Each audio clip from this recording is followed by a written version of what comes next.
sa Angeles, Pampanga, isa sa mga project ng Willchat Marketing, and ipapakita namin sa inyo yung finished installation ng item namin, which is the carbon crystal wallboard, bamboo fiber panel, aluminum ceiling, and bamboo grill panel.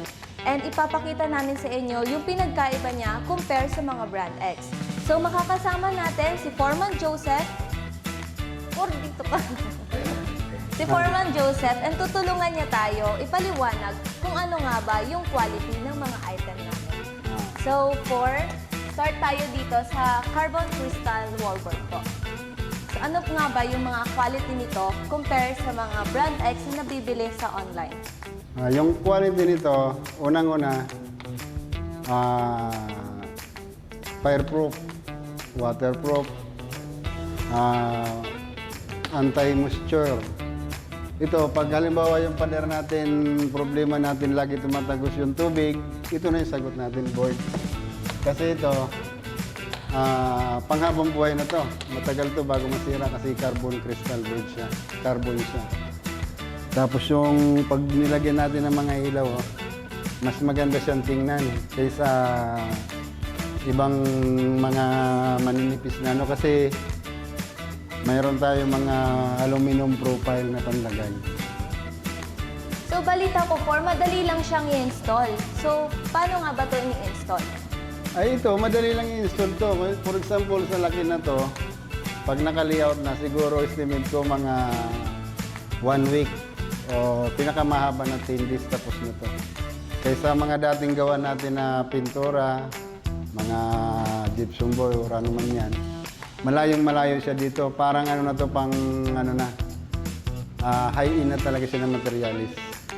So, mas convenient siya kumpara sa pag may pintura, ganito. Ay, malaking diferensya. Mas ang ganda nito sa pintura. Unang-una, wala nang amoy. Tapos, ano pa siya?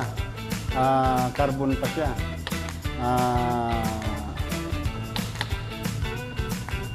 Sumisip-sip siya ng amoy, parang uling. So, eco-friendly siya. So, bagay siya sa may mga kids, may mga pets sa bahay, especially sa office, hotel, o restaurant. So, maganda talaga siyang gamitin doon. Ay, maganda talaga. Kita mo naman, oh. Napakaganda. Kung ang hanap ng mga tao is modern, aesthetic, and simple lang, minimalist, and eco-friendly, perfect pala itong carbon crystal wallboard. So next naman tayo po dito sa bamboo solid grill panel. Ito naman ang pagkakaiba sa mga ibang nabibili sa labas. Sa labas, fluted siya, may butas, ito solid. Mamaya ipapakita natin sa inyo yung sample. Talagang siya, bamboo siya, 70% kawayan, 30% fiber. Kaya ang tinawag sa bamboo fiber grill.